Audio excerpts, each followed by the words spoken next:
Dr. Rose Cotter, a specialist who was damaged by seeing her mom's self-destruction at age 10, takes a crisis meeting with graduate understudy Laura Weaver after she has confessed to Mount Charming Medical Clinic.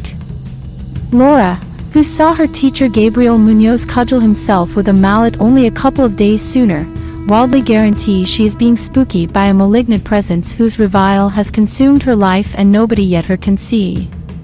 Albeit Rose analyzes her as having mind flights, Laura demands that the substance has the ability to show up as others wearing a scary grin. Guaranteeing she is going to kick the bucket, Laura out of nowhere goes crazy, then starts grinning unfavorably prior to cutting open her neck with a messed up container shard before Rose, one of the analysts who meetings Rose about Laura's passing, ends up being her ex Joel. Still shaken by what she saw, Rose relates everything that Laura said to her about evidently being reviled by a detestable presence with an eerie grin. Rose starts seeing Laura grinning at her in different spots. The dreams move Rose to investigate Gabriel Munoz's self-destruction, and she learns Gabriel was additionally grinning oddly preceding he passed on. Rose minds her patient Carl Rankin, who was recently owned up to the medical clinic for a hyper episode. Carl grins inauspiciously and starts compromising and unnerving Rose, which makes her call security. Orderlies limit Carl, however it turns out Rose just envisioned his forceful way of behaving. Accepting that Laura's stunning passing might have caused a psychological episode. Rose's manager Dr. Morgan Desai puts Rose on multi-weeks leave. Following one more startling vision of Laura, the security caution goes off while Rose is home alone. An administrator from the security administration apparently calls Rose with a provoking message. The genuine administrator calls Rose presently. After her life partner Trevor gets back, Rose sees her feline is absent.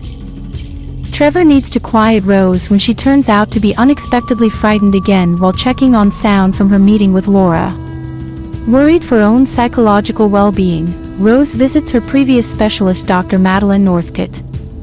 Rose makes sense of she is having mental trips, which Madeline credits to Rose's long-standing culpability over her mom's deliberate excess. Madeline denies Rose's solicitation to endorse against maniacal drug. Rose and Trevor go to a birthday celebration for Rose's 7-year-old nephew Jackson at Rose's sister Holly's home. Visitors are humiliated when Jackson opens Rose's gift to find her dead feline bundled inside. Energetically demanding she isn't mindful, Rose excursions and falls through a glass table after one more vision of Laura startles her. With her mental soundness disentangling, Rose attempts to educate Trevor regarding the alleged revile that tormented Laura clearly being given to her. Trevor contemptuously blames Rose for acquiring psychological maladjustment from her mom and of killing their feline. Rose visits Gabriel Munoz's widow Victoria.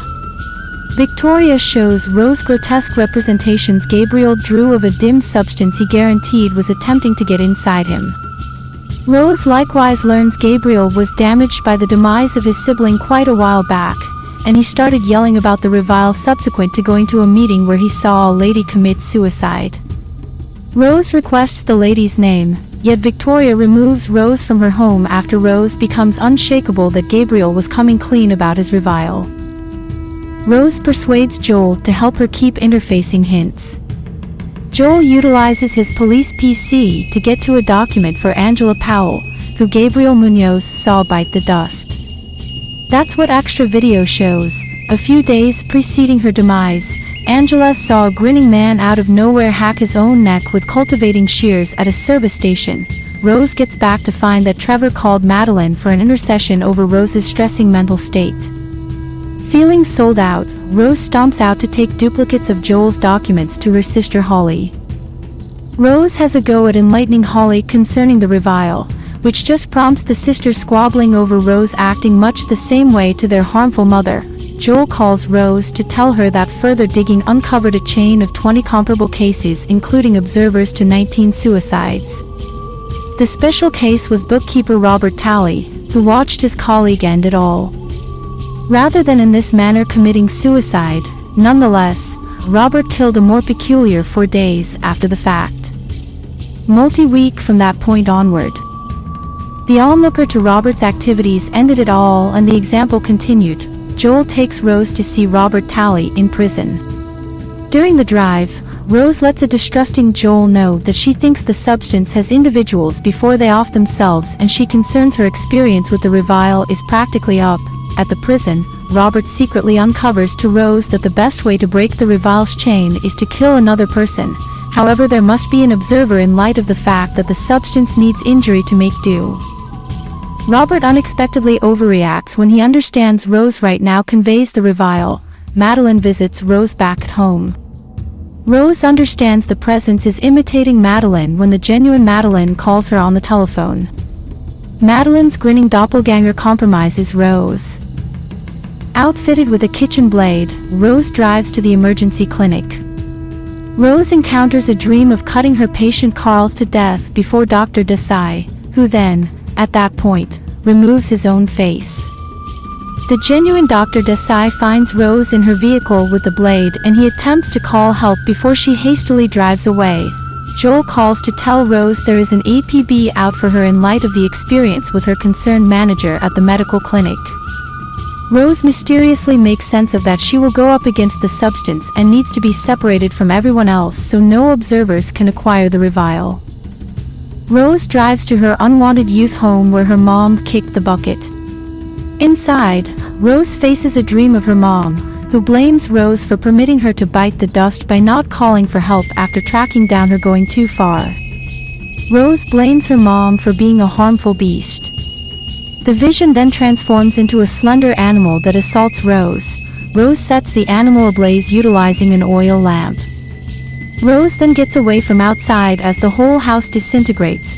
Rose visits Joel to apologize for including him in this present circumstance and for not being genuinely accessible during their relationship.